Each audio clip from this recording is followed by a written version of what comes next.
Salut! Aujourd'hui j'attaque un de mes gâteaux préférés, la forêt noire. Ce gâteau est indémodable. D'ailleurs, il fait partie des desserts qui sont très souvent revisités par les pâtissiers, que ce soit en bûche, en verrine ou en entremets. Pour cette vidéo, je vous fais la version traditionnelle, très gourmande avec sa décoration rustique. Je vous montrerai aussi comment faire des copeaux de chocolat maison. N'hésitez pas à mettre la vidéo en pause pour la liste des ingrédients, mais vous pouvez aussi le retrouver en description et sur le site. Allez, c'est parti pour la recette! Je commence par la génoise au chocolat. J'ai pesé mes œufs dans un récipient que je mets au bain-marie. Je vais les battre avec le sucre et les faire monter en température jusqu'à 50 degrés, en continuant de fouetter sans arrêt pour éviter que ça coagule. Alors, pourquoi je fais chauffer les œufs et le sucre? Il y a plusieurs raisons à cela. Déjà, le sucre va se dissoudre plus rapidement. Et ensuite, les protéines des œufs vont se dénaturer et devenir plus élastiques, ce qui facilitera l'emprisonnement des bulles d'air lorsqu'on va battre les œufs au batteur. On va avoir une mousse plus volumineuse, aérienne et stable.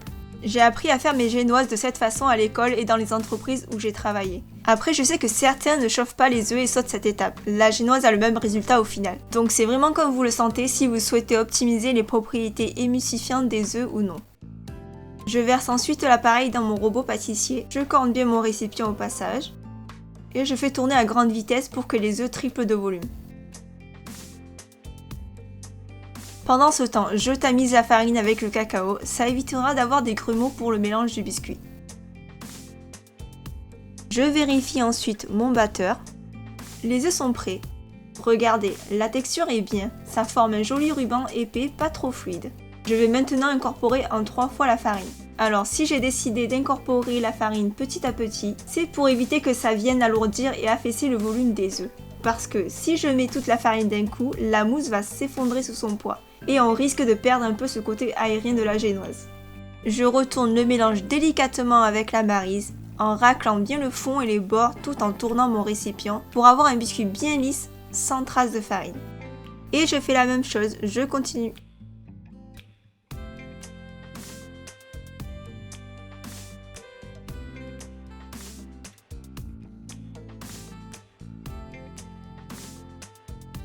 C'est bon, l'appareil à génoise est prêt. Je prépare une plaque avec une feuille de cuisson. Je prends un cercle de 20 cm de diamètre que j'ai préalablement beurré.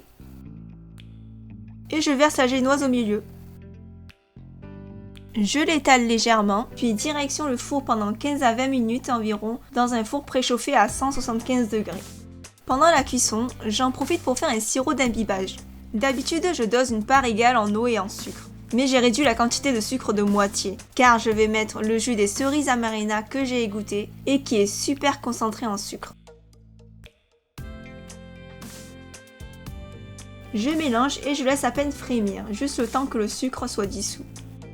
Si vous souhaitez mettre de l'alcool de kirsch, ajoutez-le une fois que le sirop est froid. Sinon, il risque de s'évaporer avec la chaleur. À côté, je prépare ma chantilly, je verse la crème liquide avec la mascarpone. J'ajoute le sucre glace. Alors vous pouvez mettre du sucre semoule, j'ai pris du sucre glace parce que ça fond plus vite. Je mélange rapidement au fouet et je stocke la cuve au frais pour que la crème prenne bien le froid.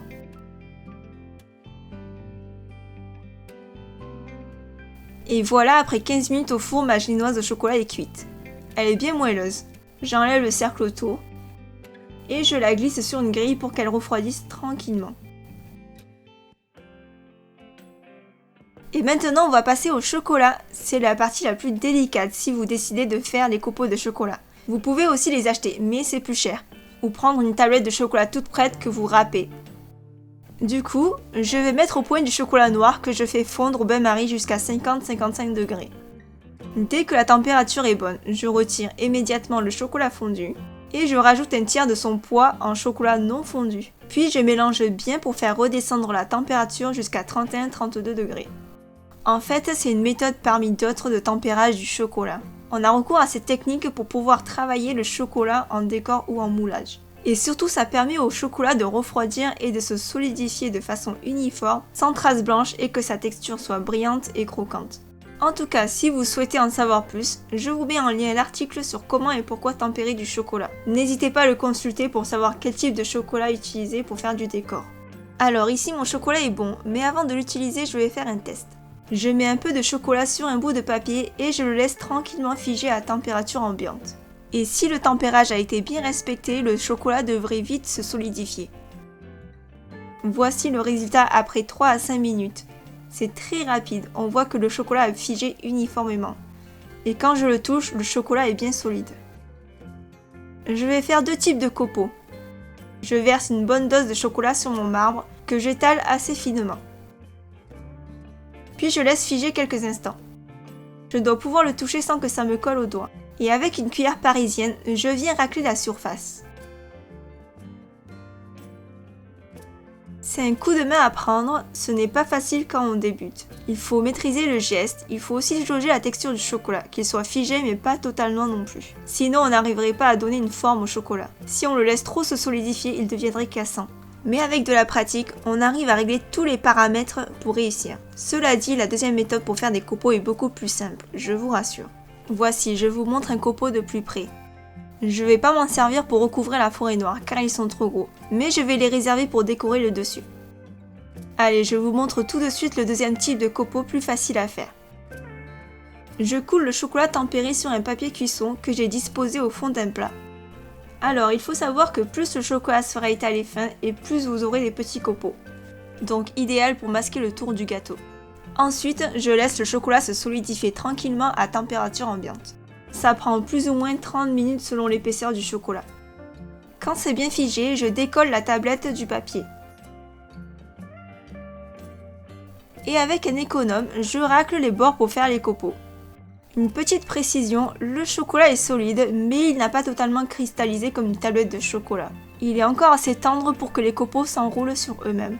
C'est vraiment une question de trouver la bonne texture. Ceci dit, je ferai une vidéo entièrement dédiée au travail du chocolat. C'est une matière qu'il faut apprivoiser pour savoir la maîtriser.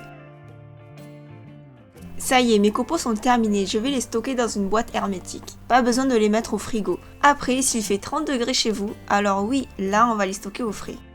Avant de finir sur le chocolat, je vous montre juste un petit morceau que j'ai gardé jusqu'au lendemain. Le chocolat s'est bien solidifié et regardez, les copeaux ne sont pas du tout pareils. On est plutôt sur des râpures très fines et cassantes qui vont fondre assez rapidement dans les mains. Mais vous pouvez quand même les utiliser, ça reste du bon chocolat qui va masquer aussi bien le tour de la forêt noire. C'est juste une question d'esthétique. Ensuite, avant de passer au montage du gâteau, je vais monter ma chantilly. Je fouette la crème à vitesse rapide. Je la monte un peu serrée parce que je vais manger la forêt noire que le lendemain et je veux que la crème tienne au moins 2 jours. C'est bon, tous les éléments qui composent la forêt noire sont prêts. On va pouvoir passer maintenant au montage du gâteau. Je prends ma génoise au chocolat. Je décolle le papier. Et je vais la diviser en 3 parties. Avec un couteau-scie, je viens découper à 1/3 de la base. Je scie en tournant ma génoise pour avoir une coupe bien droite. Et c'est vraiment à la fin que je découpe d'un bout à l'autre. Je vais vous montrer de plus près. Je scie et je tourne la génoise pour en faire le tour. En fait, je m'assure que la coupe est droite et que je n'aurai pas un côté plus fin que l'autre. Et c'est vraiment une fois que j'ai fait le tour que je scie l'intérieur pour séparer les 2 étages de génoise. Et voilà, vous avez la technique pour avoir des tranches bien régulières. Alors ici, je retourne le chapeau pour avoir le côté plat sur le dessus. Ça sera plus simple pour garnir. Je le dépose ensuite sur un carton or et je débarrasse un peu mon plan de travail. Je prépare tout ce dont j'ai besoin à côté. Alors j'ai mes cerises amarena qui sont égouttées et le sirop de sucre.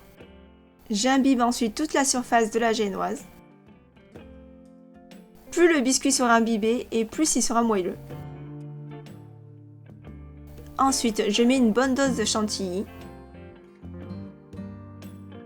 et je l'étale avec une spatule coudée. Alors si la génoise glisse sur le carton, je mets un peu de crème sur le carton pour que la génoise reste collée.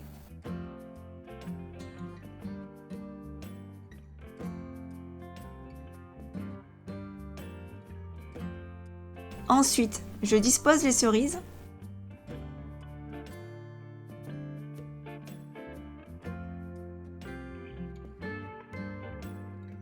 Je rajoute par-dessus un peu de crème fouettée pour recouvrir les cerises. Et enfin, je dépose le deuxième disque de génoise par-dessus. J'appuie bien et je recommence les mêmes étapes de garnissage.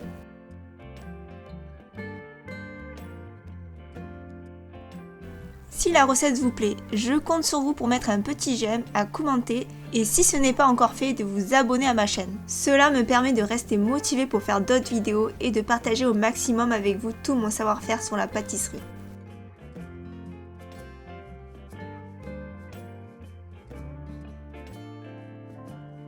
Pour le dernier disque de génoise, je vais d'abord l'imbiber avant de le déposer sur le reste.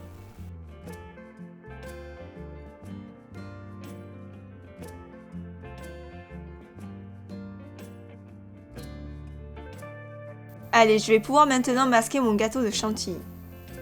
Je dépose de la crème fouettée sur le dessus, je l'étale et le recouvre entièrement.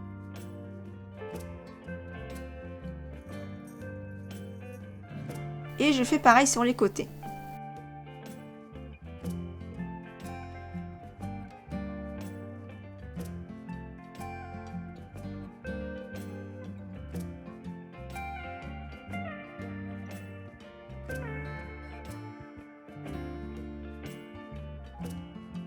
Une fois le masquage terminé, je verse les copeaux de chocolat dans un plat pour être un peu plus à l'aise. Ensuite, je prends la forêt noire d'une main et de l'autre main, je viens apposer délicatement les copeaux autour.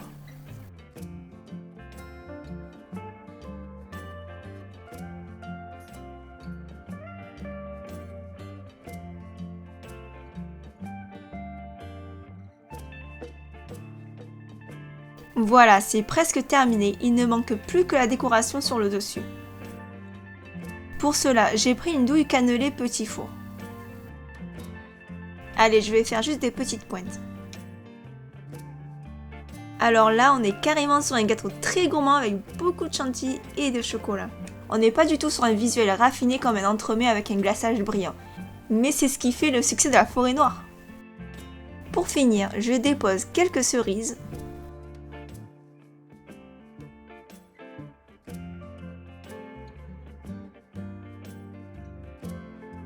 Puis je reprends les gros copeaux que j'ai fait en premier et je les dépose au centre pour combler un peu les espaces vides. Il me reste des petits copeaux donc j'en rajoute pour remplir les petits trous.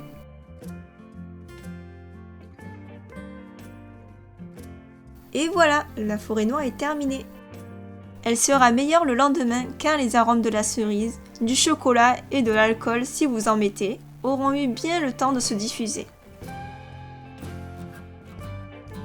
J'espère que la vidéo vous a plu et je vous dis à très bientôt pour des prochaines gourmandises.